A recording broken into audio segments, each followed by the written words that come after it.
Hello and welcome to Castle of Horror, the show dedicated to horror movies and awesomeness. This week we continue our series on anthology films with the 1981 film, The Monster Club. This is episode 296 in the mainline Castle of Horror continuity. Bear in mind, if you haven't seen today's movie, we're going to be talking about it from the perspective of horror fans who have. So warning, spoilers ahead. From Denver, Colorado, I'm your host, Jason Henderson, author of Young Captain Nemo, Quest for the Nautilus, which is just out this month. With me from Austin is Tony Salvaggio, tech director at Rooster Teeth, lead singer and bassist of the band Deserts of Mars, and lead guitarist of the band Rise from Fire. Say hello, Tony. Howdy. Howdy. Also in Austin, writer of the long-running underground comic series Halloween Man, Mr. Drew Edwards. Say hello. Monsters rule, okay? Monsters. That's so catchy, that song. Monsters so rule, and yet okay? also so catchy. And finally, also in Denver, as always, color commentary from attorney Julia Guzman of Guzman Immigration of Denver. Say hello. I'm a stripper. No, I'm not really a stripper. That's another song there. A great song. Catchy. That's we're gonna have to talk about the songs. All right. The Monster Club is a 1981 British horror film directed by Roy Ward Baker and starring Vincent Price and John Carradine. It's an anthology. It's based on the works of the British horror author R. Chetwood Hayes, which is quite a snooty name, honestly. It was the final film from Milton Subotsky. That was the brain behind Amicus Anthologies. And this is his final film. And Drew, you made the comment that this is an Amicus movie in all but name, that there's nothing here that doesn't sing Amicus. And so it's the final film from Subotsky. It's also the final film from director Roy Ward Baker. I'm glad that we're finally getting to it. Let's discuss it. Julia, I haven't started with you in a while. So let's get opening thoughts. Very brief, and then we'll go into discussing each of the segments. Julia, your opening thoughts on The Monster Club. I found this picture very entertaining. I didn't think it was all 100% high quality, but there was some neat things, some high quality things, and some fun things. When I first saw at the beginning, it felt like very video-y, and it felt like a Sesame Street set. So I was having a lot of fun with the opening frame, the framing device thing, with having it be pretending it was like the Sesame Street. So like the Vincent Price was the Count, and like we were about to see, and when we were going to Monster Club, it was going to be like Elmo and Zoe and Grover and Cookie Monster and Oscar. So anyway, that was super fun. But yeah, I really enjoy Vincent Price always, every time. John Carradine's awesome. The stories were pretty good. I definitely like some more than others, some parts of more than others. But we'll kind of go into the individual ones as we go through. But yeah, overall, I found it really entertaining. Outstanding.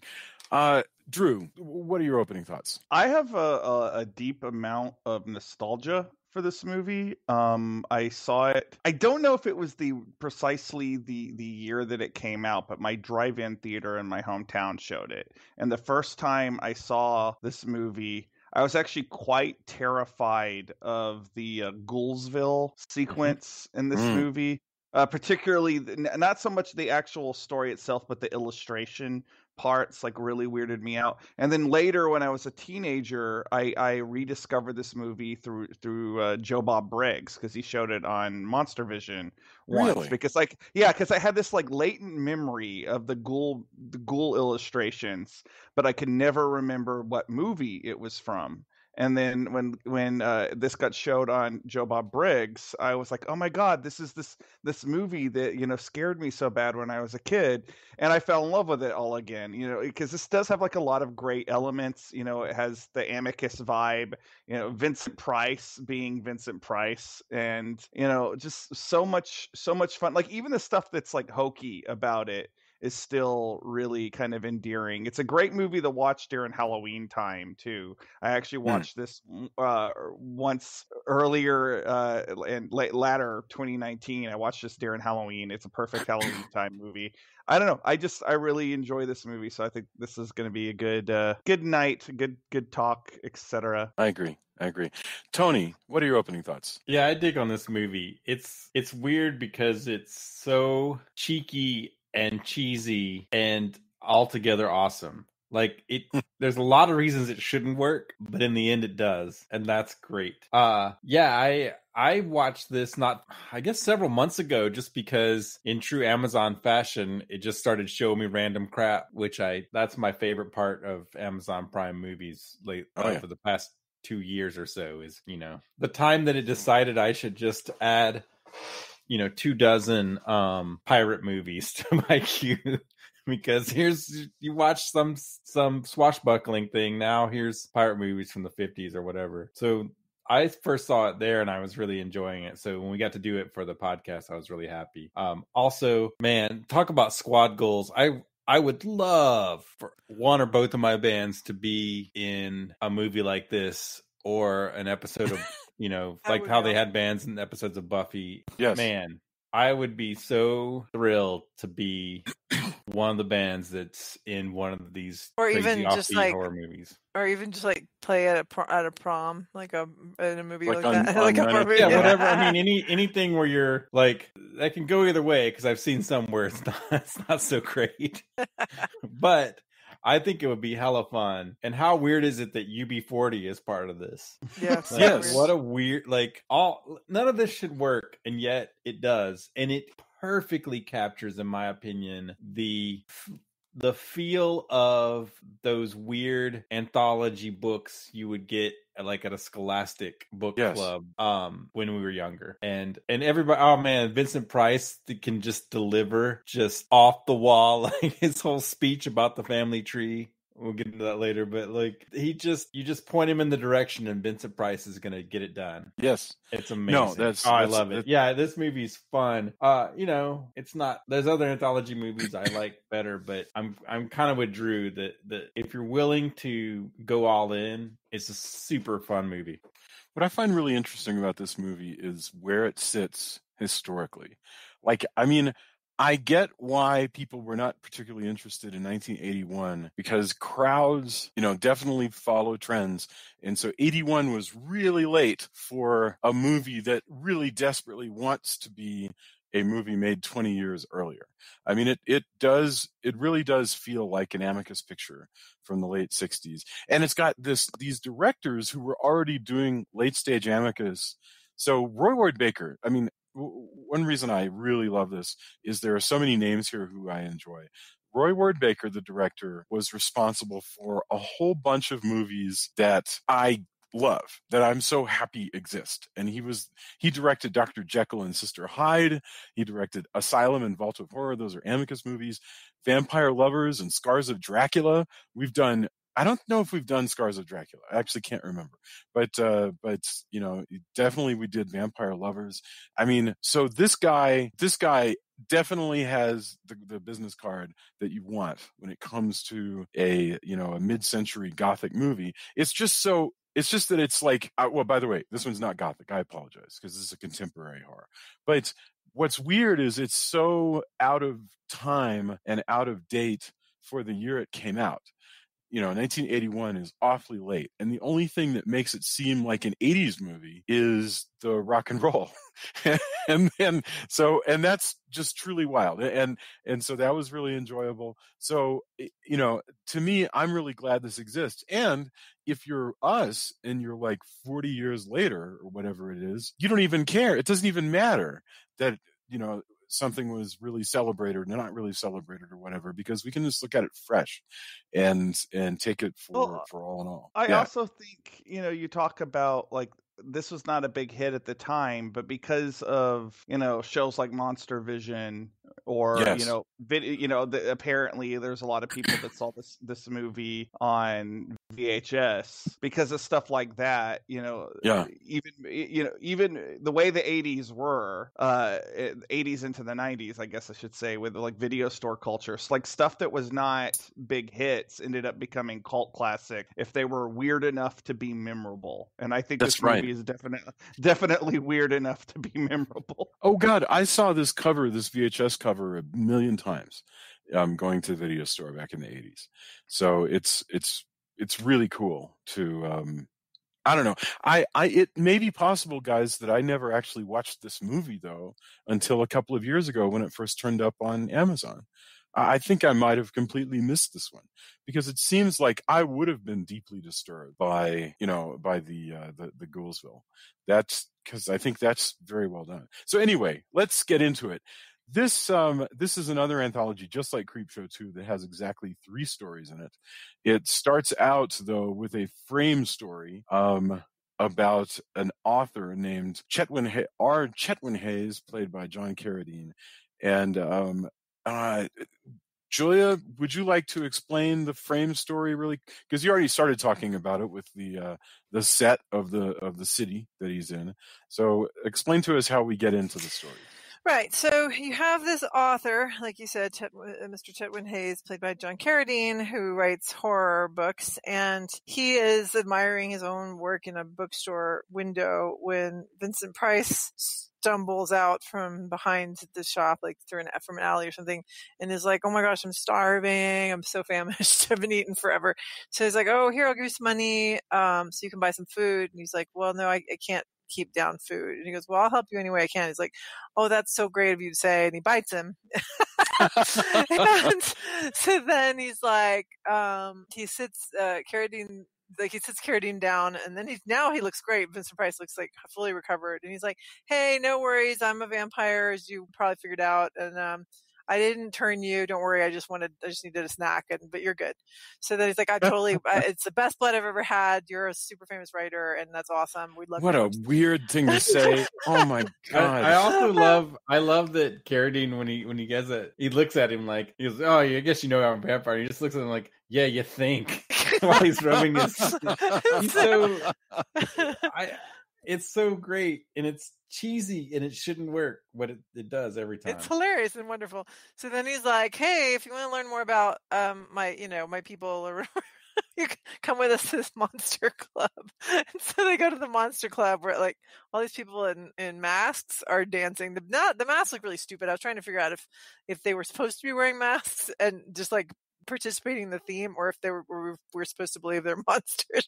But anyway, there's all this like dancing going on, and we just keep coming back to this club between stories, and there's different bands playing and whatever. So that's the framing, but it's really fun because he's just like, "Hey, let's we're gonna kind of educate you about monsters," and John Carradine, because he writes about this stuff, is just rolling with it. He's like, "Cool, this is great, awesome."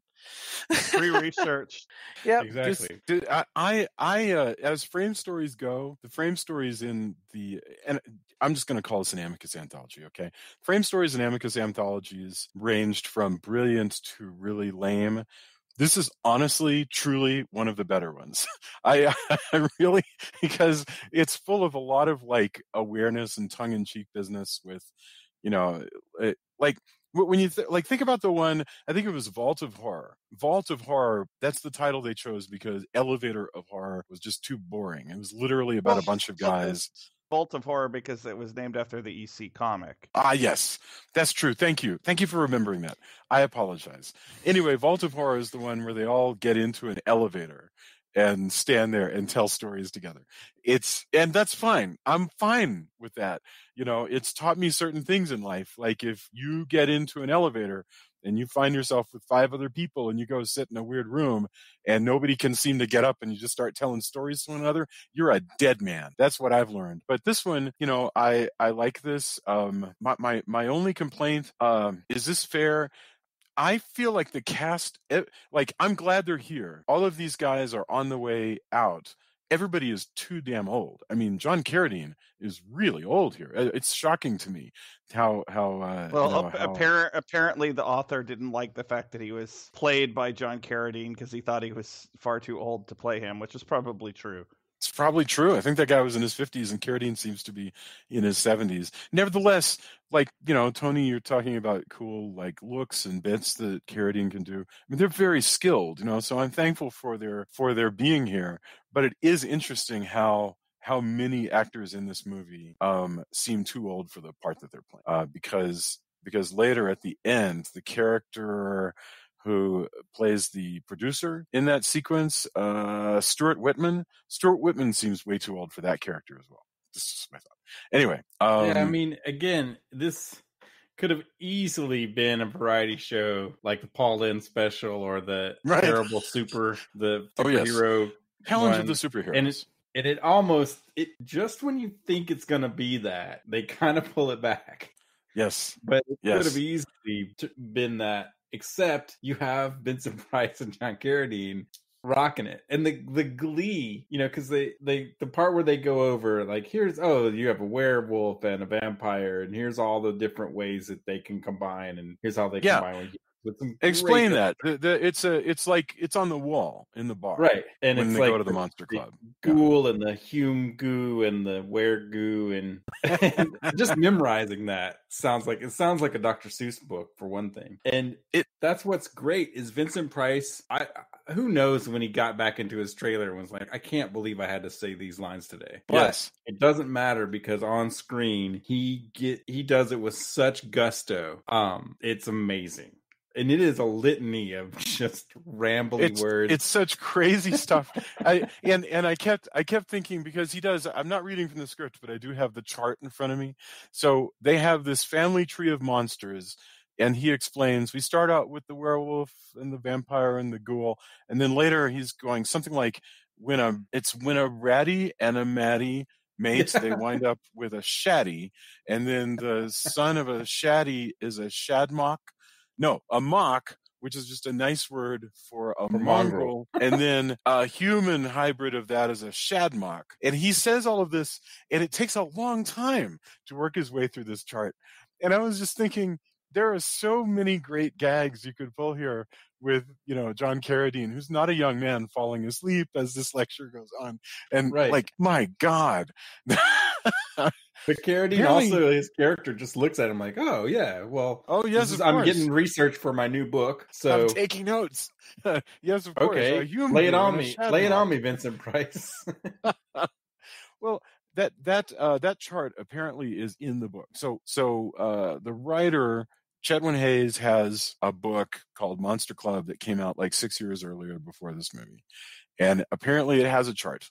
I have not read it. It's available in Kindle, and it has a line at the beginning that says, the chart is on page 60 is apparently he's not verifying its accuracy or something like that, that there may be some. And is that John Bolton as well, that illustration? The one that I'm looking at is by Bolton, but it appears to be the one that they used in the movie, which means one of several things. Either it's possible that Bolton did the illustrations for the book, and I've not been able to tell this yet.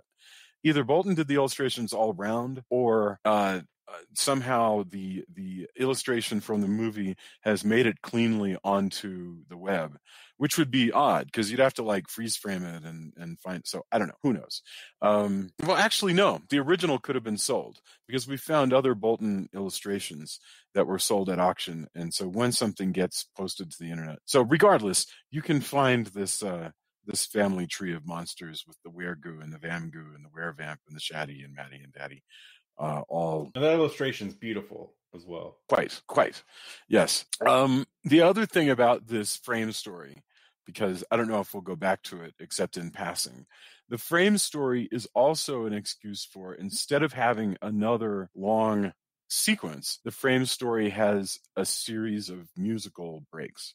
And can anybody think of another example of a horror movie that has full-length music breaks along the way? I sure as hell can't off the top of my head. I mean it might exist. There's rock and roll movies. There's things like, does Rockula count? Because there's oh God, Rockula. Because I mean, well, musicals do, right? Musicals will stop for a whole song, but this isn't properly a musical. The only thing I can think of are like the kind of musicals of the 60s where you just stop and have a band do a number. I mean, that's that's the bane of this, though. Yes, those, and there's like 70s and 80s ones where they're, hey, let's just cut a music video, more or less. That's going to fill some time and be cheap, and we'll promote the band. And this band is excited again. Why I would love to, if there's any way I can do this, because it's forever going to be in this movie. That's the crazy thing. people might not remember B.A. Robertson. I mean, maybe they do. He's still living, he's still performing, so great. But Scottish performer B.A. Robertson, who does I'm Sucker. But that's a good song, and you're always forever going to have it on YouTube because people are clipping it out of this movie. Sure. Or the stripper song that Julia is so enamored of is by the band Night. Yeah. Well, that sequence also, I think, has lived on because I feel like every October there's a GIF of the stripper that they have in the movie that peels her skin off to become a skeleton. That seems to make its way around. But animated, so she becomes animated, so it's not creepy and gross. Yeah. Yeah, it's weird. Nice, and I don't know. And then again, though, it's so good and bad because Price. Oh, good bone structure. Thanks, Vincent Price. It's like those two cranky Muppets who are like up in the with their lame. Carradine, I love the whole time. Whenever there's a cheesy line like that, he just looks knowingly, goes, yes, correct. I've got to sell this ridiculous stuff. Yeah. Great. Yeah, you're right. By the way, these two guys they do make a big difference because I mean, think about it. How many times do you get to see them together? I don't even know if I mean, surely it's possible that Carradine and Price were together in another film, but I can't think of it at all. They were in. Can you imagine They were in House of Long Shadows together. I want to live in the dimension also, though, where they have it would make an amazing TV show. They go on the road as vampire hunters, but at that age, so they're just basically when you're 80, they have to conscript younger people to kind of probably do some of their business, but they're the experts. I don't know. There's several alternate timelines that I'd like to see. That's one of them. Vincent Price was born in 1911, so I apologize for calling him 80. He is only like 71 here. I think by comparison to John Carradine, he seems pretty spry. Oh yeah, he's giving it his all. Well, how old is John Carradine here? So Carradine was born in 1906, so he is closer to 80. But here's what blows me away. We see Shatner all the time, and Shatner's like 83 years old. And I don't understand how Shatner still seems capable of punching people out. And it might be just Shatner is lucky to be alive in 2020 when everything's all different. Kinds of things, genetics, what you do, surgery, I think whether or not you bathe in the blood of the innocent. I don't know. I'm not saying he does. I'm just saying, whatever. There's a bunch of different ways this happens. The thing that I think really gives away Carradine's age in this is his hands are very arthritic looking. Anytime you get a good look at his hands are very arthritic looking. And that's, to me, what makes him seem older more than anything. Whereas Vincent Price, he's Vincent Price, he's got a little less hair, he's a little thinner, but he basically still looks like Vincent Price. Yeah, Carradine's tough. I mean, again, you do what you do, and he's doing a great job. But there's a little bit of he's less spry than Price, and part of that is just the fact that they're pitted together so much in the movie. So it's more readily apparent, and I wouldn't say. Saying tired is going a little bit too far, but he's more subdued, and part of that is just Price in general. That's his, he's giving us a Vincent Price performance that is ageless across, his career. There's a hamminess to Carradine is giving because of it, he's a little bit more measured. But again, you're going to get that when they're sitting there together, That's just Can I just point something out? And I know it's not what the show is about, but I just want to correct myself. Shatner is not 83 years old. Shatner is 89 years old. How? I don't understand. You're right, Tony. There's a weird deal with the devil that strange Canadian has done, because we don't know what happened in Incubus. We don't know how much of that's documentary and how much is fake. Maybe the sheer act of learning all of that Esperanto added. Maybe Latin isn't really the devil's chosen. Yeah. Maybe it's actually changed to Esperanto, and many a deal was made. You don't know. Yeah, Anything can happen, man. We live in a weird world. We showed that movie at a party in Austin many years ago, Tony. I was there. And right, and we called it. I called the party Esperanto Captain Kirko, and that's my favorite name for a party in my own personal history. Okay, I'm so waiting anyway, for the remix of Transform Man that is just called that. So it's all a Transform Man, but in Esperanto by today's Shatner. I'm glad that you remembered that. But Jesus Christ, Who can forget it? Look, But anyway. there's something that Canadian is doing right, and I guess we all just got to start living according to the Church of Shatner.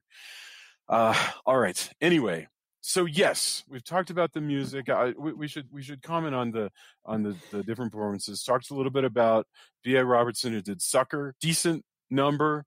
The other song was it, what did you call it? Monsters Rule Okay? By Yes. Monsters Rule Okay. You have to say it like a value. Yes. Yeah. That's a hilarious title. Stripper, which we talked about. And that I'm sure there's one more that I'm forgetting. But some of these are better than others. It's yes, okay. We should get into the actual stories. By the way, just before we do that, yeah. I can't shake what a sermon in the Church of Shatner. How long that sermon would be, and what a weird stilted. I want to see it once, but yeah. Anyway, I just brothers and sisters, brothers, picture yourself and sisters. We picture are gathered yourself here on a boat today. on a river. Oh man. Anyway, so yes, the first framing story. Sorry.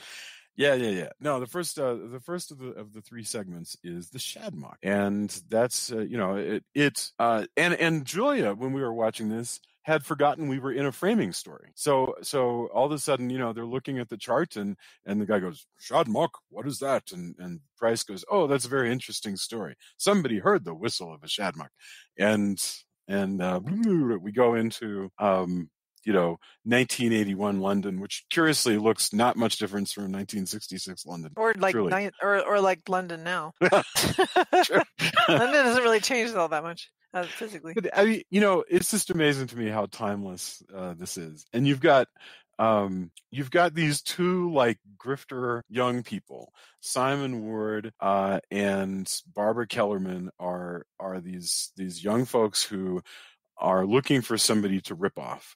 And what do they find but a rich dude is listing that he wants a secretary to come and have him catalog all of his stuff for his personal collection.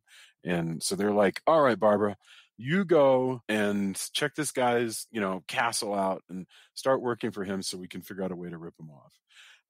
I love how EC this is, how these guys are just straight up criminals, at least at first, they're not presented as people who are particularly torn by being criminals. They're just sort of in the business of being criminals, or at least Simon Ward is. And she goes and she gets to this great house. And Drew, I haven't called on you. Explain to me the curious condition of Raven, the guy, the rich dude who owns this enormous, beautiful house. Well, so if this movie has some flaws, it should be said that this is one of them. The way they have chose to make this guy up is basically he has a Beatles hairdo that has been parted weirdly, and then very, very, very light makeup on his face. It's basically they made him pale, they've given him some wrinkles, and they've given him these big bushy eyebrows. Mm-hmm. Which wouldn't be that bad. Like he's kind of like a toned down Phantom of the Opera kind of, Lon Chaney Sr. Phantom of the Opera kind of look. Yeah. But everybody keeps talking about how horrifying he is. Right. And he's just not. He's like a mildly weird looking guy. Right. Like he's not. And I don't actually have a problem with minimalist makeup in movies. It just the dissidence, that like the sort of like the way people talk about him and the way he actually looks are two very, very different things, and otherwise the story works pretty well, in my opinion. Yeah. Like, that's really the only real problem I have with it. So I know this, maybe this is giving it too much credit, but I get the impression that, I mean, the movie's only giving you what it gives you. But Right. when I think about it being adapted from a novel, I get the impression there's more to it than just the makeup. Like, if you were in the presence of this creature, it would feel like, once he's revealed, like, you would feel that he's a Shadmock, if that makes any sense. And so, like, it's less that it's oh, he's got the most shocking makeup, because he's not truly horrifying. I mean, the big deal is it's budget, right? And also, some people don't want to wear a ton of, like, if it was all scarred up or really super ghoulish. It's totally unclear. So I agree. It's more like, this is truly a case where, even more so than anything that happened in the silent era, we completely are supposed to use our imagination and pretend that he is truly horrifying to look at. Yeah, but it was that was really annoying to me, because I mean, she's like gasps and runs away, and I'm like, he doesn't look bad at all. He just looks like he needs some sun, maybe, or makeup. And he has, and again, like Drew mentioned, the greasy, the hair parted in the middle he looks like Zachary, for what it's worth. He looks like a TV horror host. He looks like Lurch, but that wouldn't make you run away. It would just make you not particularly moved by, this guy's appearance. So I don't know. Anyway, but whatever. That's fine, because we just run with it. Okay, so he's hideous to look upon. Fine. She takes the job because Simon Ward says, hey, you can't run away. We've got a scan that's going on, so you got to go back. So she goes back. I got two thoughts here. The second one's more important than the first. The second one about Barbara Kellerman's character. I want to talk about her a little bit. But first, I want to make a mention of the fact that Simon Ward, we have actually done a bunch of movies that Simon Ward has been in. Because this guy has been all over the Castle of Horror podcast. Because he was in Frankenstein Must Be Destroyed. He was in the 1973 Dracula. He was in, there's one more, he's in the Monster Club. And I know there's one more that I'm missing that had Simon Ward in it. He's basically just like all over the place in this period. But here's my question. Barbara Kellerman goes to work for Raven, and it seems like she's actually getting close to him. What's the deal? Julia, you're the female of the group. Explain to me the nature. I speak for all women. Once again, we have called Julia to speak for all women in all manners horror. Julia, you have the floor. No, like what's going on here? Because it seems like I've seen this story 1,000 times in various Gothics where she's put off by him and then she comes around to love him. That's Beauty and the Beast. That's Beauty and the Beast. Jane Eyre. Yeah. So is that going on here, or are we wrong? And she never. I think yes. I think yes. I don't think she's attracted to him physically, but I think she does develop an attachment to him, like sympathy, pity, but also just feeling like, you know what, he's a really good guy and he cares, and he doesn't deserve this. Why would we treat him this way? But then when she comes around to realizing, no, I have to go through with this because I can't have a life with this guy. I got to have my life with Simon Ward. And so she's like, I better just do what Simon wants me to do and get the things and just get out of here and move on. Just forget about it. So then she has to do the whole, no, you're horrible, because she can't. Right. Otherwise, it's like Jason, what's the expression that you always say about when somebody's going to be cruel, they have to be. No, it's when somebody owes you something and they're not going to give it to you, they will act cruelly towards you to assuage their guilt. Exactly. And I didn't write that line. That was David. I didn't write it, but you quoted a lot.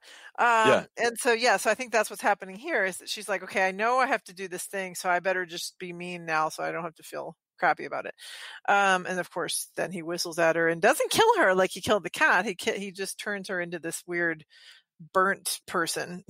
It's very strange. Yes. Yeah. The cat thing bummed me out, though. Like, no, it killed his pigeons and everything, but it is being an animal. Yeah. True. I don't know. I'm a cat person too, so I guess anytime I see that, I was like, oh man. No, he definitely shouldn't. I mean, and he also shouldn't have burned the woman. Like, the fact is, he should have said, leave the stuff, get out of here, don't ever come back. She didn't deserve to be fried. Because she's stealing from him, Who knows? Although, who knows what's in the heart of a Shadmock? I mean, I always wrinkle my nose when anyone blames a predatory animal for behaving like a predatory animal, because that's neither good nor evil. That's just an animal being an animal. But you know, the takeaway here, I think, is supposed to be, look at how sweet he is deep down. He really cares for these pigeons. Oh, of course. Yeah. Well, no, and I he's get childlike. it. But it also is the reveal for his, powers. Mhm. So it The makes whistle. sense. Yeah. I mean, unlike the cat, she should know better. Yes. Right. That's totally true.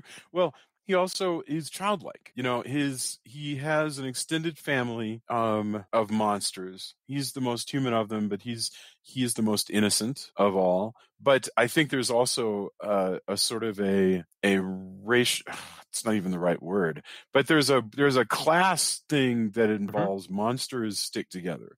Monsters are different from humans. Well, She takes him. I wonder if he's also super ugly because he's too human. So he's stuck between this. They're like, oh man, it's so good that he finally found love. I mean, yeah, have you seen him? Oh, right. Yeah, unfortunately, he's really more human than a lot of us. The Marilyn Munster. Exactly. Yes. Exactly. So he's stuck between worlds. So they're all just happy. Oh, I'm so happy he found love. I never thought it would happen. I mean, yeah, she's a human, but I mean, when you're this guy, when you're Raven, and so the rest of the family's just, oh, so good for you. But it's totally, I could picture it being like the monsters. Well, what a great vision she does that what is, by the way. She does what she can. Yes. Well, I mean, that the vision of that party, because these are such tight little stories. The vision of that party is so great. It's a mask ball, very similar to the Vampire Killers, the Polanski movie, and Vampire's Kiss. Yeah. We've seen it before. Nevertheless, I love it. I love the mask ball. So whether this is a big budget movie or a small budget movie, they've at least got the budget to fill a ballroom with a whole bunch of people in masks, and it looks awesome. That is so cool. This is the one where I was turning to Julia and I was saying, I would be happy to see this story as a full-length feature film. I would be totally into this if it were refigured. And I'm sure that's what the writer thought too, because he wasn't crazy about some of these shortened versions. So maybe I haven't read the story, but maybe in his mind this should be like a 90-minute story. But yes. So, does anybody want to make any comments about the Shadmock before we're ready to move on to the second story, which does mix things up the way you mentioned last week with Creepshow that it should? The second story, which is vampires. But first of all, is there anything else we want to talk about with the Shadmock? I gotta say the burned makeup is pretty gruesome and amazing. Mm-hmm. Yes, and leaky. Yeah. Yeah. The burn makeup may be the most 80s thing about this in a weird way, because like that's grisly in a way they couldn't have done 10, 20 years earlier. And it's funny, to go from like what Julia was talking about with like the sort of Halloween Dawn Post monster masks in the bar sequence to something like this, which is legitimately kind of unnerving. Yeah, is a little weird, because it shows a technical prowess that this movie kind of goes up, back and forth on I guess they chose where they were going to spend their money very carefully. But I think this is a really effectively sad story. I think it's not particularly scary, but it is emotionally affecting in probably the way that they were going for. So I think this is probably my second favorite of the lot. So yeah, that's interesting that it would be your second. I can't wait to hear what your favorite one is. But well, actually, I can probably guess, because it's no way that it's the next one. I just want to make one more mention, and that's that the house in this segment is the Nebworth house, which we've seen in other movies like Batman Begins and stuff like that, and it is gorgeous. My gosh, what a lovely Tudor mansion. Okay. The next one is a funny piece. So just like with Creepshow, we some of them are played for laughs. The final one, even though a lot of us found it to be offensive, was the funny one. The next one, they have a serious one, now a funny one, and it's Tony, do you want to give us the story of this this family and the people who are hunting after them? Well, I mean, it starts as a more serious, it seems like a family drama kind of thing. Hey, your dad's got a secret. I can't reveal much about it. And then it also is, hey, this kid doesn't fit in. He's kind of geeky kid, gets picked on. And then also he's been being watched by a bunch of men in black, along with one of them is Donald Pleasance, and it's the most British secret guys with hats, suits, everything kind of thing. All of it's super British, like encapsulated. So the school and the bullying, and except the dad is like this, almost you could picture him being in a variety show. Yeah. Because all of his stuff is very, hey, really broad. Yes, and that's where as you a kind of vampire. get the comedy bit. Is his performance is so separate, or it's not totally out of place, but he's playing it so broad and just joyful, where everything else seems really serious. Where the parts where the kid's getting bullied and followed, and there's a van of these guys, you're not quite sure what to make of it. Also Donald Pleasance dressed up like a priest, which is extremely creepy, but also funny in a way that they all had to be. Like the part, oh, I'm not a stranger, I'm a member of the clergy. Wink, wink. Here, right. have some caramel candy while I follow you home. Yeah, I love Donald Pleasance's character, because it's totally, I kept calling him Dr. Loomis in this, because I'm just like, he's just stalking the monster. I want to mention that that the gentleman who, Richard Johnson, who's playing the vampire in doing this big, broad Eastern European Faco sketch, Benny Hill sketch accent, is it's Richard Johnson. He played Markaway. He played the main psychiatrist in The Haunting, which we've also done on this show a long, long, long time ago. Of which there was never a remake ever in the world. There's only a black and white, really great Haunting movie. Yes. Yeah. This is 17 years later, and he's playing this part. Also, the mother is played by Britt Eklund. So we've seen her before. She was the extraordinarily sexy and seductive and hypnotic woman in The Wicker Man. That was mind-blowing. That was a very, very strange performance. I just picture Julia. Yes, go on, Jason. More adjectives. How do you really feel? More adjectives for Miss Eklund. No, but and she was also in The Vampire's Niece, or what else was it called? Malenka, which is a really groovy 60s vampire movie that Riff Trax has done. And so if you are into that sort of thing, you watch with Riff Trax. If you're not, I have it on DVD in its original form. It's not when you're talking about grainy Eurotrash vampire movies, you can't ask Jason Henderson whether the movie is good. I don't know how to answer that question. But if all those words sound like the kind of thing that you like to watch, that's another one. And it stars Britt Eklund. So they're this tiny little family. Yeah, Donald Pleasance is, you said it exactly right. He's leading a bunch of men in black. They're looking for this vampire. Beware of men with violin cases. That's brilliant. I really, really, really wanted it to end with them actually pulling out violins and starting to play violin music, and the vampire being like, "No, not violin music." I think that would have been so awesome, but no. Alas, I would have been fine with that, because this is a staked. goofy thing anyway. So I mean, that honestly, the gag that they end with, which is that the dad survives because he's wearing a protective vest with blood packets in it, would maybe you could carry off if the staking hadn't been shot the way it's shot. It's shot in a way that makes it seem like that couldn't possibly be the case unless I do a lot of headcanon to explain it all. It sure maybe looks like he gets maybe he has an empty chest, and so then the vest just keeps the wood from actually coming in contact with his heart. Yeah, I think that's the real important thing of the end of the story is that Donald, because this is kind of, even though it's very goofy and very campy, it's got some kind of, it has some anti-fascist themes going on here, because Donald Pleasance is like, oh, I'm here, you know, the vampire hunters here are basically framed as the Gestapo, and they're here to, you know, this is an immigrant family, and we're here to stamp out the scourge of this immigrant family. And then at the end of it, you know, he gets infected, and his own men turn on him. Yes. I love the glee with which they just as soon as he's infected, like, oh man, just come on, make it easy for us. No, that one guy, like, glee is the word, because when he stakes the vampire, he's just like, yay, that was awesome, yay, and then, well, he's smiling at Donald Pleasance. I know, like, he's totally smiling the whole time, and then he's like, he gets bitten, and then he's like, oh, guess we're gonna have to take you. Sorry, sir. Here we go.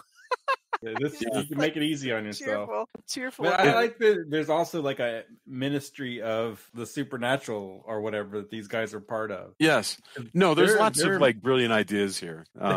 They're employed by the government. You know, they talk about it. It's like, I've staked 2,000 vampires or whatever it is, whatever the number is. And, you know, and they have a name that they keep referring to, the Bleeny, which means nothing to me, you know, but it means something to them, you know, and I think we're not even supposed to know what all this means. It's just a bunch of like governmental rubbish that they talk to one another and stuff.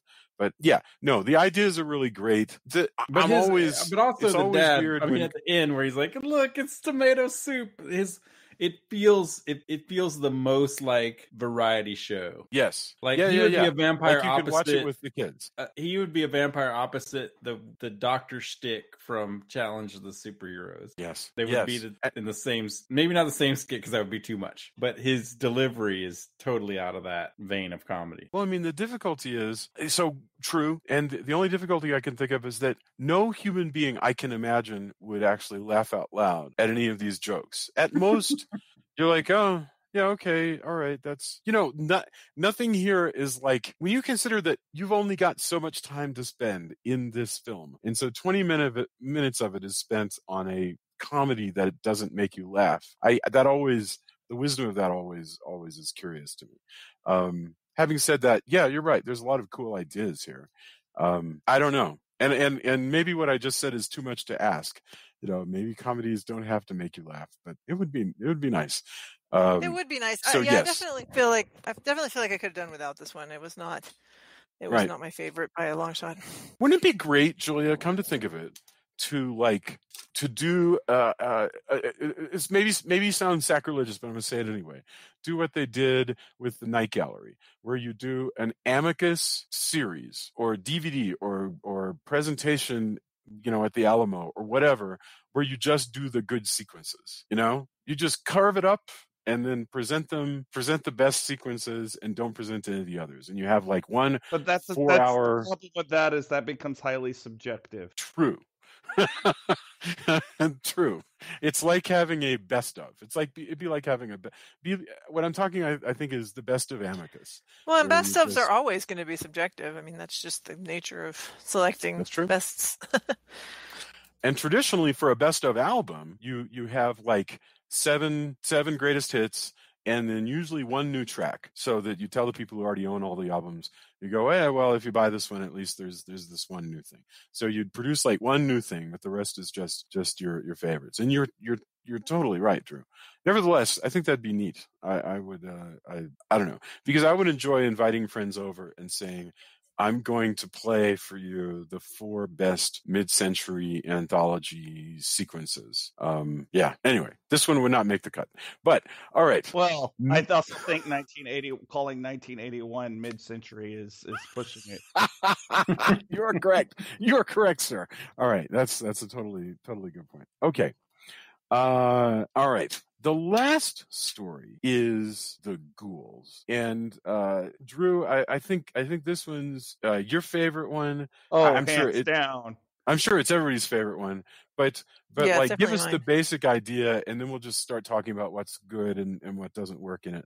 But what's the story of the ghouls? So there is a film director / producer who is making, for all intents and purposes, it looks like a Hammer style vampire movie. Yeah. And his location scout comes to him with location suggestions for a town that they're supposed to use. And he's like, oh, these are unacceptable. I need someplace that's really remote. I'm going to go and find it myself. So the next thing you know, he's hopped into his cool little green sports car and he's driving out, and he turns off the road and he ends up in a small village that's very dilapidated. Behind a wall of mist. Behind a wall of mist. And wackiness ensues. Yeah. So all right, my first observation, not a really long observation. I just want to say my first observation about the set that down at Elstree Studios that represents this town looks like the town. I know it's not. I know it's not the same set because, but it looks like the set from City of the Dead / Horror Hotel, which is 1961. I know it's not because that was Shepperton. This is Elstree, but boy, does it look like it. You know, with this sort of the central square. It's clearly, obviously a set. It's a town that is literally like 700 feet wide, but nevertheless, I just love this. I mean, it's a really cool look. Anybody want to observe anything at all? Let me just throw it to the group. Well, I mean, so he goes into this town and basically meets up with a group of, well, first he sees a guy in this abandoned kind of motel thing, and then he turns around and there's a whole giant group of these ghouls, these zombies. And so he gets a room and a young girl comes to him and she eventually reveals that everybody else is a ghoul, but she is half ghoul, half human. So I just want to say, I believe, and in my mind, this is going to be how the story ends because this is how it should have ended, in my opinion. I believe it should have ended with the girl, because she gets, in the end, I'm skipping to the end, but she gets hit by a rock and it kills her. But it should have just killed the human part of her, and then the ghoul part of her should have killed him. That's how I feel like it should have ended, and that's how it ended in my head because the actual ending is really dumb and I hated it. You really? Yeah. You feel it's yeah, go ahead. I love the ending of this one. I am a complete opposite of feeling on that. I do agree that I would have liked to seen her. What I would have liked to have seen is I would have liked him to basically what happened to him still happened to him, where he's stuck. But I would have liked her to have gotten away because I legitimately feel bad for this girl who's had to grow up in this. I agree. This town. Yeah, but she's half ghoul, so I really think if she got away, that she still needed to kill people. Like I feel like it needs to be one of those things where you're like, oh crap, that was a mistake. She's actually half ghoul, it turns out. But yes, a Hume goo. Hume goo. Yeah. That's right. But the my favorite part of this, and I'm sure you guys probably loved it as well, is when he's hiding in the cemetery. So they have dug up, for some reason they weren't afraid of the cemetery when they were digging up the bodies, the boxes. Oh, it's whenever there's a full moon. Oh, it's the full moon only? Well, anyway, she says they're afraid to fall into the holes or whatever. I don't know. But she says when they go in the house, they're afraid. They fall down when they go in. Mm-hmm. So basically they can't go. That's why he has the cross. Yeah. She says they fall down when they enter the building. Oh, okay. It's consecrated ground, and that's what she means. Like they can't. It's also, that makes more sense. They can't go in the building. It's also why they can't. Why the corpse of the priest is still there. Yeah. Right. The director investigates instead of being eaten. Like I think that this part of the movie is actually pretty effective and creepy. Like the way that these people overwhelm him. Yeah. And like the way he sort of kept captive. But then again, the thing that I took away from this movie when I first saw it as a child, and it's still the thing that is like when he finally breaks free and goes into the church and he's reading how the ghouls came to take over this town. Oh, There's something really unnerving about the illustrations that they show and the way that they frame. So there's these, like they look very like Tony very rightfully suggested that they look like Bernie Wrightston drawings. They don't. because they do. They have like the very like sort of heavily inked Bernie Wrightson. It's the cross hatching that he has. Yeah. I mean, yeah. like Yeah. it's so it looks. I mean, I know it's not, but at first glance, before I looked it up, that's what I would have guessed because of the, especially like the Frankenstein illustrations. But Yeah. we're lucky that we have Bolton as well to Yeah. make awesome. Man, he's so good. Well, and He's very the reading of the story that the priest has written in his journal is beautiful. It's so poetic. It just sounds like, I don't know. It sounds like somebody reading Edgar Allan Poe. It's also tragic because they are actually like, hey, here's this ghoul. We tried to, I mean, well, I guess it depends. You could read it as we try to do something human, or it could be read as, hey, let's take this ghoul and make it civilized. And both of those readings could, one is a humanistic, we should have mercy. And the other is kind of what happens a lot. We're like, oh, well, let's civilize this ghoul savage. And and there's a third way to look at it. There's a third way to look at it, which is the idea that you could change a person's nature by trying, like in other words, so if you got a serial killer, we're going to rehabilitate. And so I think some people can be rehabilitated, but not others. And this is one of those who cannot.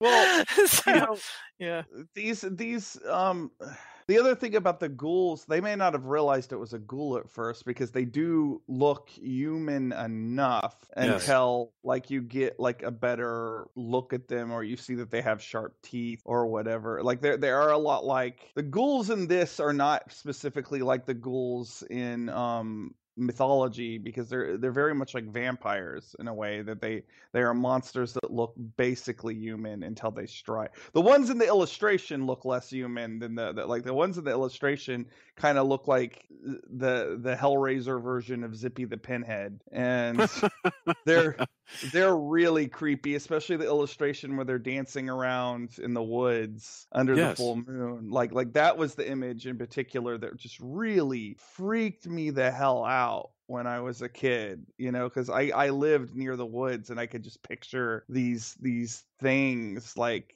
dancing around in the woods in the moonlight at night. And, like this isn't a particularly scary movie as an adult, but like that was like as an idea when I was a kid, where my imagination could just run with it. Like that was really terrifying to me. Also, the fact that they're like, hey, this didn't work out with this one ghoul, so we released it. Oh crap, there's tons of them, is just disturbing and terrible. That's how they get, well, maybe we're okay with, oh no, here we go, and they overrun the town. It's also, those illustrations are so beautiful and effective. But I could see, if I had seen this much younger, I would think about those illustrations regularly. I could totally they're so bestial and human-like. They're clearly this other race, right? But there's a weird, that's what's so disturbing, is this bestiality to them, the nakedness of them, the fact that they seem to hop through the air and everything. This also reminded me of some of the illustrations in and John Bolton may well have illustrated for Tomb of Dracula magazine and some of those others. So beautiful, just gorgeous material. And it's funny that this movie is so sort of wild and wacky that they're gonna go wherever they want to go. They'll have sequences with pop groups, and they're going to have the weird masks, and they're also going to stop and have drawn art. It's they're genuinely freewheeling, and that's awesome. This is also the sequence that the writer enjoyed. He felt like this story did his short story. Chetwin Hayes felt like this did his short story justice, which maybe it does. I haven't read it, but I've no doubt. So what else is there to mention? Patrick McGee, the guy behind the counter in the hotel, we've seen him before because he played the sort of the leader of the blind in Tales from the Crypt. Where he was the one who gathered together scraps of meat to feed the dogs at the end of the razor tunnel that they they put the guy through. Yeah. Great character. He's a wonderful actor. Neat guy. So, that's the. Go ahead, please. Yeah. Julia says she doesn't like the ending. I get why, but like I really do like the fact that the guy escapes, gets to the highway, gets picked up by the police, and gets his ass driven back to Goulsville. Yes. Like Yes. that's that, you know, when we were talking, what terrible luck that guy has. yeah, like he could have gotten picked up by anybody else, but he got picked up by those two cops who are in on the whole ghoul lifestyle. You know, and he's totally innocent. I mean, we don't have any. This isn't an EC Comics. We have no reason to believe that he's been a bad person, that he deserves. Well, except for the whole not trusting his employee part. Yes, I guess. Yeah, a pretty mild offense. Yeah. Yes. He just wanted his movie to be better. I mean, is that so wrong? Because in Tales from the Crypt, you would have established that he was a bad person, that he was like that he had cheated somebody out of all their money, or done some other bad thing that would mean that he has. Well, he wouldn't just be like a mildly arrogant. He would have been like cartoonishly arrogant. Right. For sure. That's right. Yeah. I don't know if that's better or worse, but that's not how this rolls. I see. That's the thing. I like this ending because it is kind of bleak. Yes. And in the way that the other stories in this aren't. So I mean, I guess you could say the Whistling Shadmock is, but it's a different kind of bleak. Like this is like life sucks and then you die, and it's fabulous. That kind of speaks to the cynic in me. This is truly, I think, one of the greatest segments in that like greatest hits thing that I was telling you about that exists in my mind. This definitely is up there. So just think about that. 1981. And they at least managed to have one sequence that is really quite good. Go ahead. To me, it's the most akin to what I think of as, definitely, I mean, it's based on an anthology book, so, that makes sense. But it's the most horror comic. Yes. In its bleakness, and I really dig that. Because as much as we talk about a lot of the kind of karmic horror comics, there are some where it's just a bad thing happens to somebody. Yeah. And the story really plays out like those stories. And I like that. Yeah. One of the comments that I was going to make was that, like I say, Stuart Whitman, it's not that Stuart Whitman is too old to be this character. It's just that it's not that he's too old to be the character. It's that if you had either the Humger be older or him be younger, then you could have a romantic entanglement between these characters, even though of course things are moving at light speed. Why do you need that? I'm not saying you do need that. I'm just saying that every other typically you will have characters connect in a romantic way just to add an extra element to the story, this and here you've got none of that. I'm kind of glad that you don't have that, because not every story needs to be a romantic story. Like we already kind of had a Beauty and the Beast thing earlier. Like this is, that's true.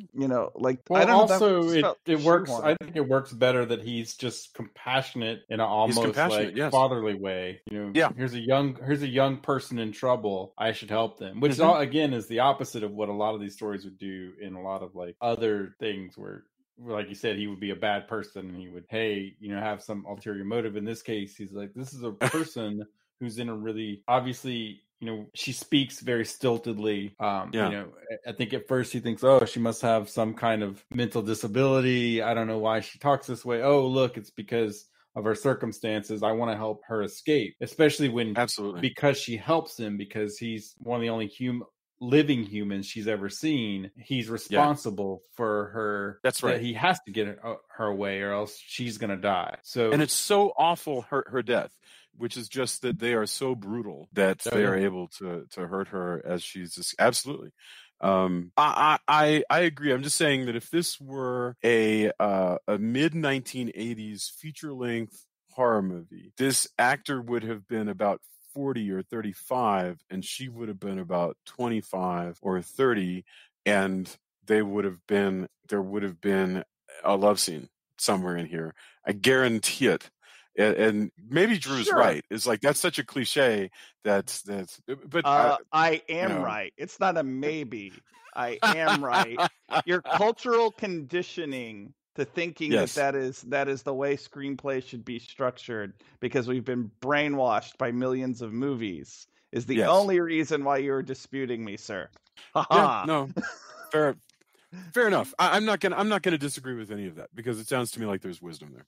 So, but it is. It's Wait. Did you just call me wise? yes, wise. Yes, I yes. knew there was a reason why I got out of bed this morning, and this Aw. is it. That's a little bit sad. Thank you. You know, life is tough right now. I will take what I can get. Yeah. Yeah, no, excellent point. I find though that this happened several times now, actually, where I've gone, there's room here for an extra relationship, for the characters to get together, for there to be a relationship, and Drew will point out, yeah, but it would only waste the movie with like a bunch of extra scenes that aren't really needed. True enough, and so that's true.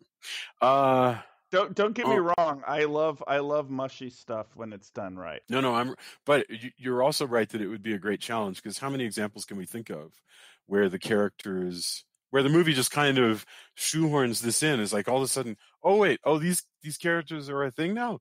When did that happen? And why? And how do they have the time to even think about anything but not like getting torn limb from limb by rotting zombies? Let us walk back to Thursday's The Raft. Yes. Or last week, I guess. Last week's The Raft, yeah. Yes. It's been to blend together lately, so. Yeah. No, it's true. But there you go. Let's not have that. Yeah, and don't have Stuart Gordon. I don't have Stuart Gordon direct this. So I was just thinking of the scene where Forey is like, I thought you were gonna get dressed. And she's like, I am dressed. This Hugo would be like, me, I'm dressed. If Stuart Gordon had directed this would have been a very different movie. Yes. So it would have probably been awesome though. But yeah. But it'd be utterly different. You could have, by the way, turned off the color in this sequence, and I think it would have looked just as good. I think if you had like upped the contrast and killed the color, it would have looked exactly like City of the Dead, just mind-blowingly so. Which would be another fun experiment to do. If any of y'all are film students, I would love to see a black and white high contrast version of this whole sequence. So, and that brings us to the end, where we go back to the frame sequence, and John Carradine's like, well, this has been entertaining. You've told me 3 really excellent stories, and we've seen a number of rock groups that John Carradine definitely would have been listening to otherwise. And so I'm sure he had all their albums. You don't think he had I'm a Stripper at home on his vinyl? So in the end, the end is this cool bit that people remember pretty well, which is where they I don't remember how exactly it comes about, but for reasons, Vincent Price wants to make the humans members of the Monster Club, and he gets to give a speech. And Tony, you were explaining the speech before. Well, yeah. So this particular human, he's drank his blood. So it's not like he's just like, hey, they're monsters. They're not. Come on now, let's not have every human in. Let's not let too much. Yes. But they say pretty much that, like, hey, how can we have humans? We're all monsters. This is a monster club. It literally says Monster Club. Yes, we're all monsters. And he goes, no, but you're looking at this the wrong way. Humans have found excellent ways to do everything terrible. Yeah. Like, we've created wars and stabbings and poison and poison gas and everything, and all the monsters go, wow, you know what, you're right, humans are truly terrible. They are monstrous, perhaps even more monstrous than us, because at least we have a code of we're expected to be monsters, whereas humans they're supposed to be less monstrous. And yet here you are, Vincent Price, you've convinced us. Let's let this guy in, because, man, oh man, you can't get much more terrible than humans. And it's an amazing, fun speech as well. Yeah. And sad because none of it's changed. Well, do you remember how we talked about how the 1969 or 1970 Count Dracula with Christopher Lee is not a good movie, but he has a good speech in the middle of it, and really, what more does anyone want? Basically, you can take that 3 minutes of Christopher Lee, and it's just rock solid. Lives forever. This is like that. By the way, if you want to talk about humans and life imitating art, so have you seen the thing? And again, it ties back to Vincent Price, by the way. I'm not totally off the rails. Have you seen this thing, Harbor, for rich people to go stay and quarantine themselves at this place? And everybody sees this thing online and goes, this is just Mask the Red Death. Yes. What the hell, rich people going to a mansion as a quarantine. Like, have any of you read this shit? That is just astonishing. Just amazing. Harbor, and they're like, oh, it's going to have different rooms and blah, blah, blah. And you're like, and people started replying things like, is one of them blue and one of them red? And is the yoga room the blue room? And how many rooms in a row are there? And just the absolute cluelessness. Yes. And so it got a lot of Vincent Price picks being traded around and everything, but like, absolutely. If I wrote that, people would go, look, so why did you, I have notes because you've seen Mask the Red Death, right? Like, no, right, exactly. These people have seen that. They wouldn't put that together. And yet here we are, the world where a bunch of rich people want to get together and recreate the Mask of the Red Death because they're rich. It's the cluelessness that's most depressing to me. That people have not read that before. But second, the sort of obnoxious feeling of being bulletproof, which maybe will work, but it's an awfully big gamble that your money can protect you. People in Mask of the Red Death thought too. Yes, no, I know. So the speech that Price gives is just like, oh, so we just refuse to learn. Let's all just refuse to learn. It's fine. Yeah, good goo. It's amazing.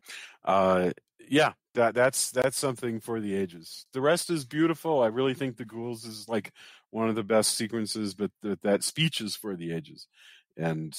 I'm really glad it's there. And God bless Vincent Price. Yeah, yes. And he's even in this dark. This could have been read as something truly dark, and this is what humans are like, and have this like air of just dread. And yet, Vincent Price, he can do whatever he wants. Hey, look, everybody, he's part of the Monster Club. Look how monstrous humans are. That's rad, right? Like, this is cool. Just think, look how monstrous they are, and all the monsters go, yes, in fact, you're totally right. But he's still that spry gleefulness as he talks, and that's something throughout Price's career that's amazing. The glee and the kind of how he embraces terror, and it's amazing, to see him still at as old as he is here to still be embracing that is amazing. There's something to segue to something involving Price, but and his acting style. There was this comment that the director of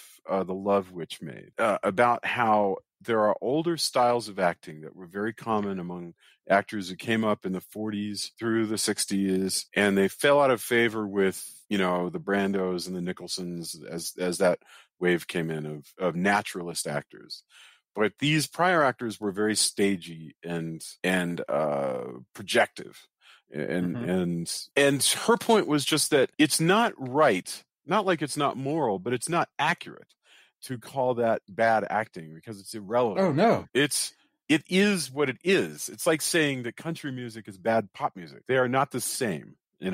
He presents, and his acting is a certain way, and it's like, it's never bad. It's not a bad version of himself. That's what it looks like. And that's just fascinating to me, to think that you go back in time to these older movies and you have to wrap your head around the fact that you're not looking at hammy actors. You're looking at actors acting the way you act at that time. And that's just fascinating. The same way, like, I enjoy going to different restaurants. Like, I think it's boring to, and so I like that we live in a world where you can have a broad, personal taste. You may not like that, but there's hammy acting that is hammy and just not that good in the grand scheme of acting, right? Sure. But there's also there are stylistic choices where you don't, a Mel Brooks film is not a Merchant Ivory film. Right.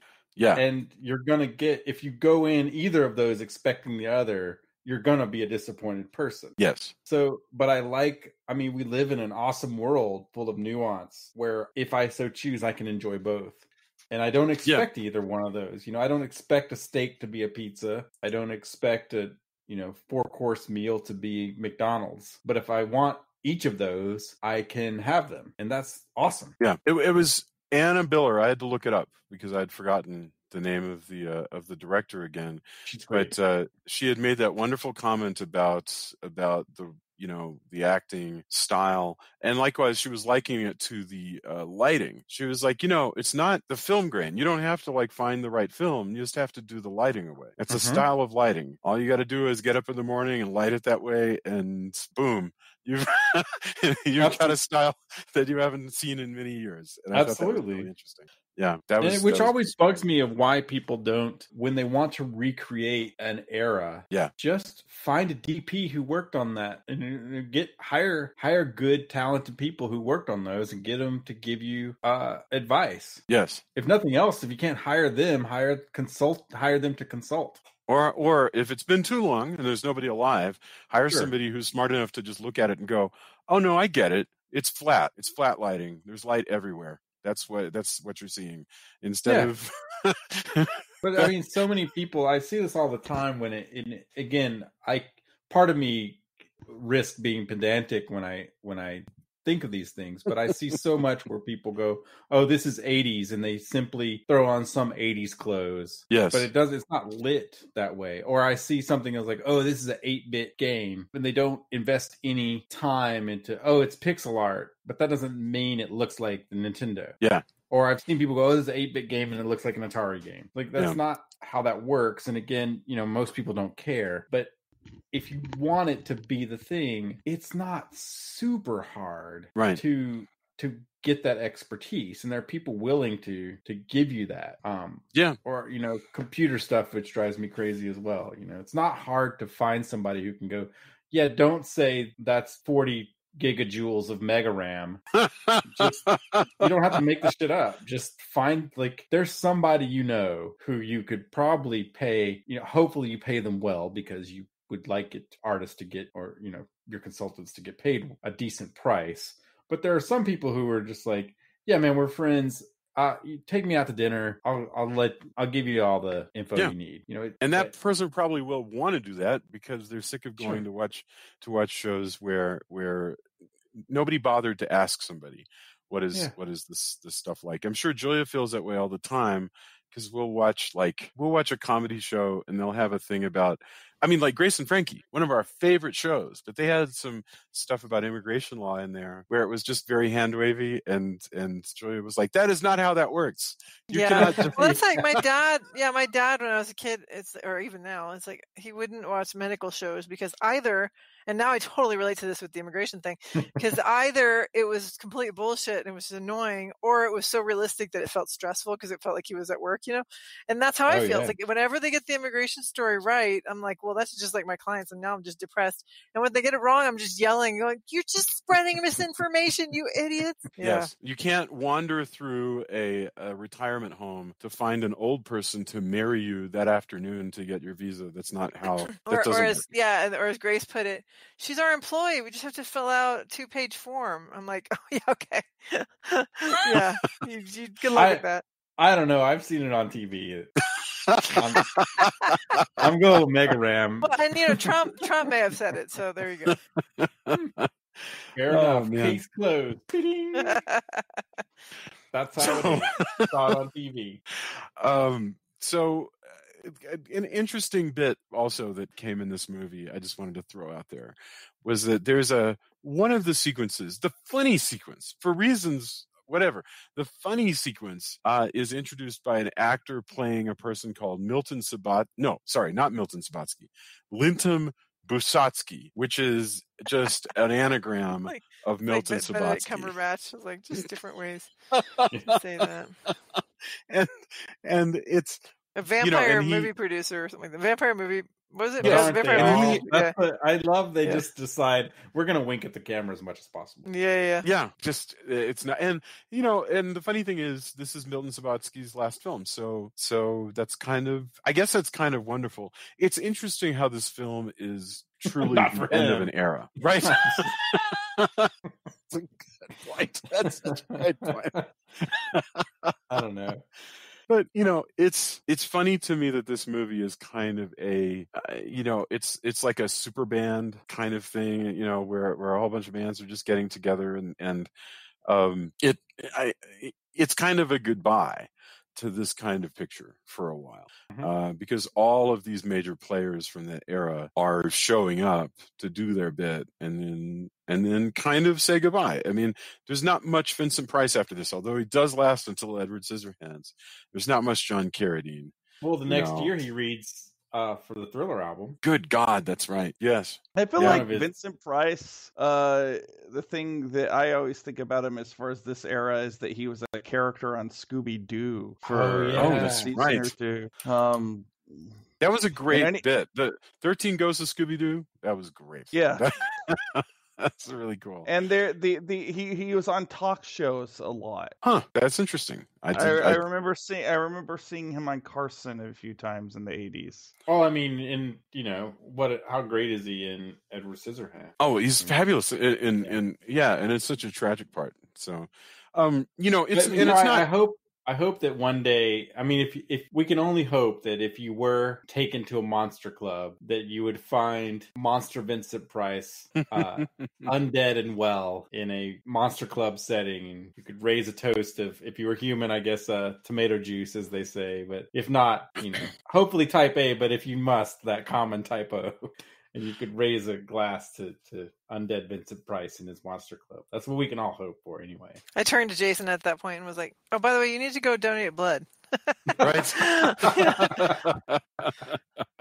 I do want to mention that Subotsky did co-produce a number of movies well into the 90s. So he's not complete, but this is the last one where he was the credited producer, but he remained a co-producer for a number of years, all the way to 1996. So he stayed busy. He was a co-producer on Lawnmower Man, which is a movie I have not thought about since I saw Lawnmower Man in the theaters a long time ago.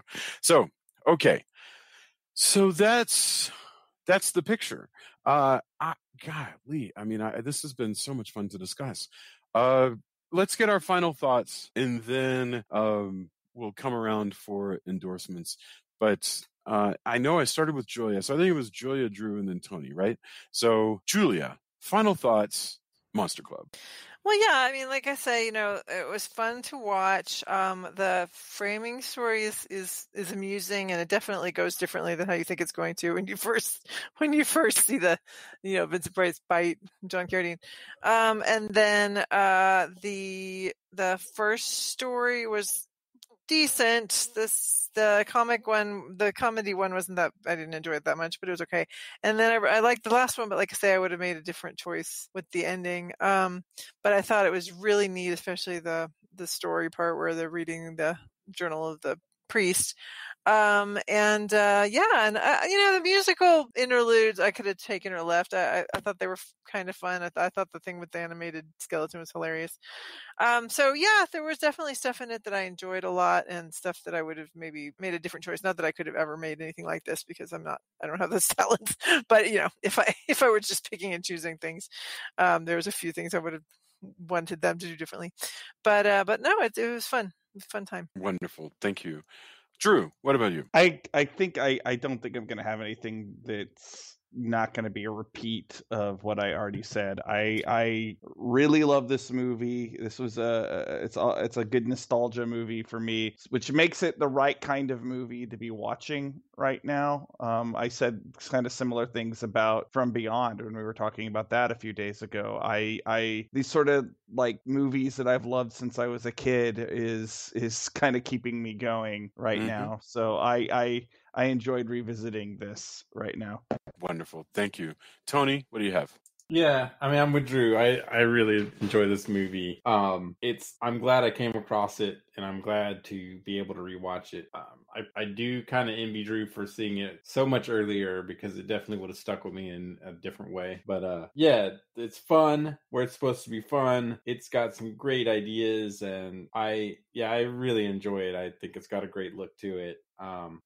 it's super cool. I highly recommend. It's not going to be for everyone. There's probably going to be purists who think that the interstitials are just way too hammy, but it's, I don't know. It's part of the movie, so Yeah. it worked for me. Yeah, I really, really enjoy it. Fantastic.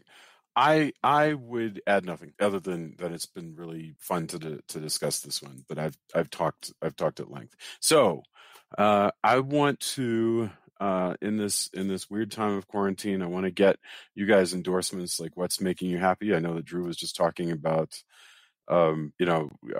nostalgia content. So Julia, do you have anything to endorse for us? Well, I decided to introduce my oldest child to the old Joss Whedon series Dollhouse.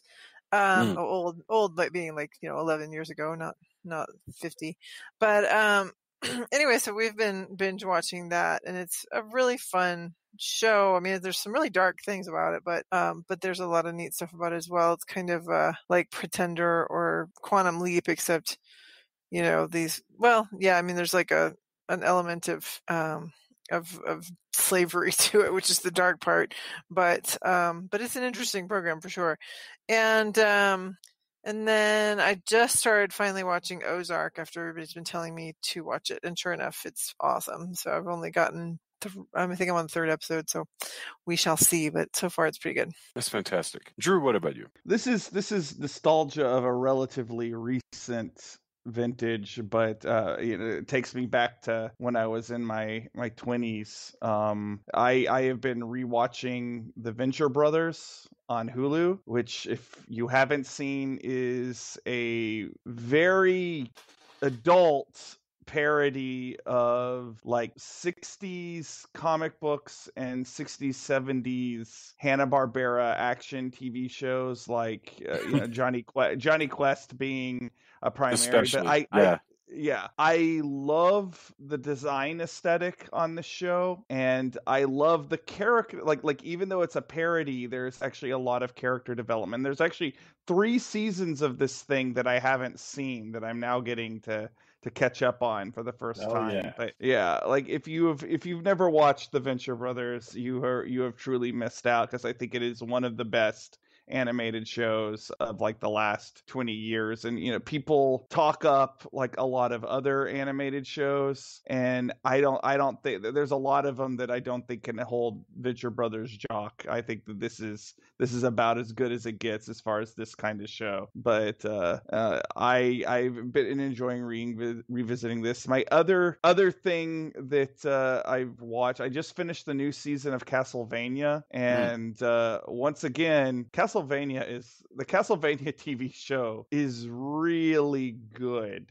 And this season, they actually proved that they could do an entire season without Dracula in it at all, amazingly, and it still holds your attention pretty well. So, very adult. Again, don't watch it with your kids just because it's animated, because it's so not aimed at kids, but top-notch stuff. And if you're a fan of Hammer and that kind of thing, it definitely dips very deeply. Warren Ellis is the writer on it, and you can tell that he dipped very deeply into the Hammer well for a lot of the stuff in this. So those are my 2 endorsements. That's fantastic. Thank you. Tony, what about you?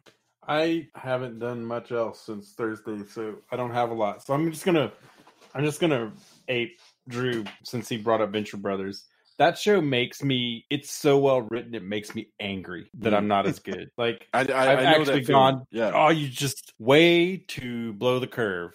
Just, it's so well executed, and there's meta jokes, and you said you haven't seen some of it, so I'm going to spare you, Drew, but I want to talk about some of the meta jokes eventually. There's stuff in there that I'm angry at how good it is, because as a writer, when you see somebody just on their freaking game, and the stuff they've come up with, some of it I've like, okay, so I had that idea, but I don't know if I would have executed as well as that. Thanks, jerks. And I mean that in the best way, because they are amazing. It's well animated, but the writing, just so good. It just, so many times I spent going, that was so clever. and I wish I had done that. Well, the characters, even though it's a parody, the characters feel like real people, and Of course. that's the amazing trick of Venture Brothers, because they didn't have to do that. And it's also a very well drawn out universe. Like, they have a universe that's as intricate as anything that DC and Marvel has put out. Like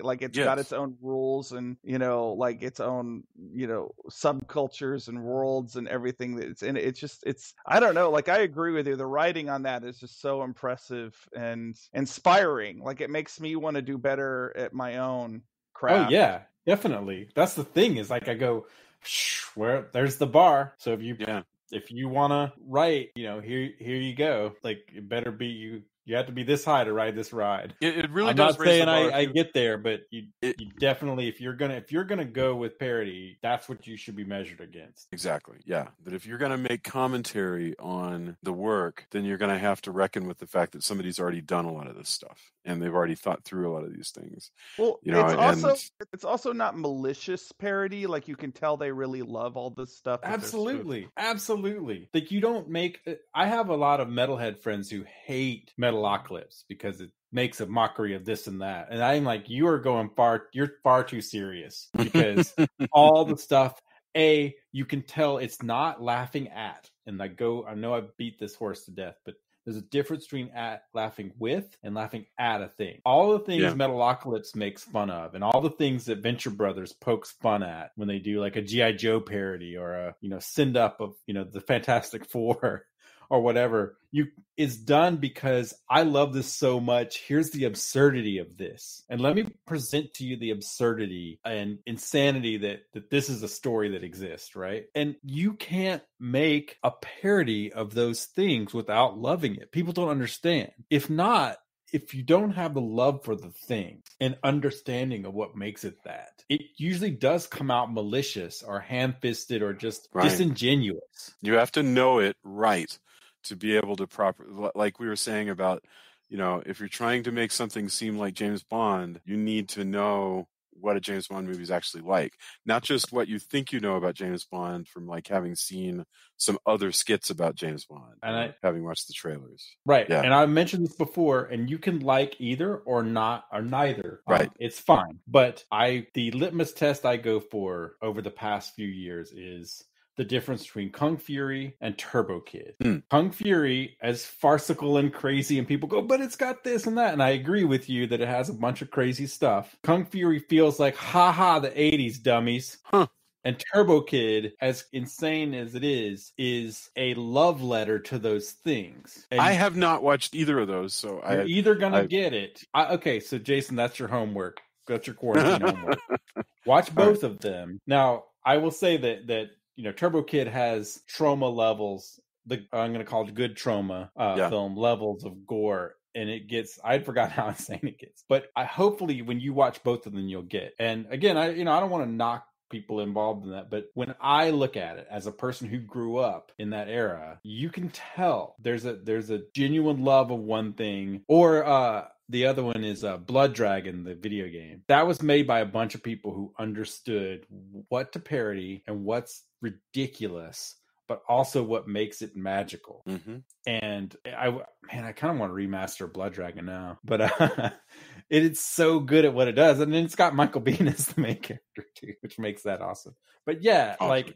Like that's what makes good parody, is most effectively written, in my opinion, by people who get the source material and understand what is silly and ridiculous, but also why that stuff works and why it touches people. Because it's pretty rare that a successful parody, one that gets out, like Venture Brothers, it gets popular because it's parodying something that people have a touchstone, like a love for, right? It's pretty hard to sell a really obscure parody, except now you can do it on YouTube and such. But that's true. Yeah, you can. I just feel like you can tell. And yeah, crap, Drew. Now I want to go back. Now I'm gonna have to rewatch. No reason you can't. You can get on it tonight. No, I'm totally down with this because there's so much great stuff. Well, can I just say, go Team Venture? Hell yeah, yeah. I just made. You can't see it, but I just made the signs. Back at you, buddy. So you can feel me through the internet making the Team Venture sign. in the interest of doing something that relates to Monster Club, I actually have an endorsement. I have two really that are both around the ghouls. So the ghouls is the final story, and this one is the one that we all liked the most. And I have to say, two things that I wanted to endorse. One was a comic book series that, or a comic book story that ran for several issues in Erie and has been collected. You can read it online, or it got collected in a Dark Horse collection of Erie, but it was called Blood on Black Satin. Blood on Black Satin, and it was written by Doug Mensch, and it was drawn by Paul Gulacy, and it was in beautiful 1970s black and white, baby, and it was wonderful. And it's about this. It's about a journalist who gets called to a small town.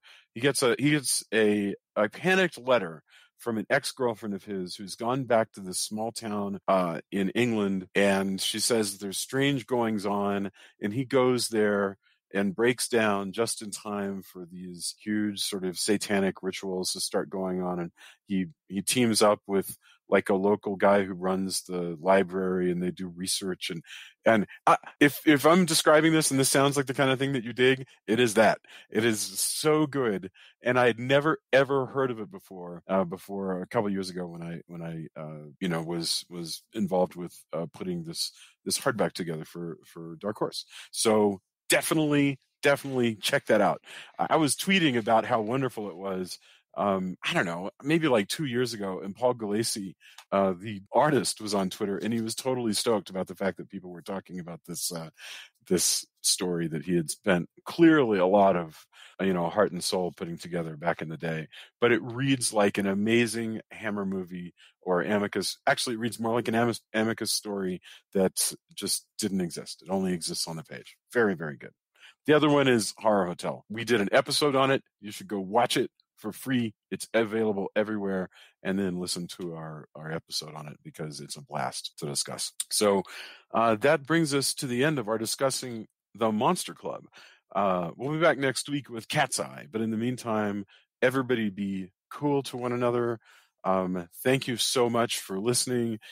We are rocketing towards our 300th episode, and I've just been having a really good time. Thank you guys for being on tonight. Night. Thank you. Good night. Good Yeah, night. Good night. Awesome. Take Yeah, care. I enjoyed it a lot. Go Team Bye, guys. Venture. Yes. Adios.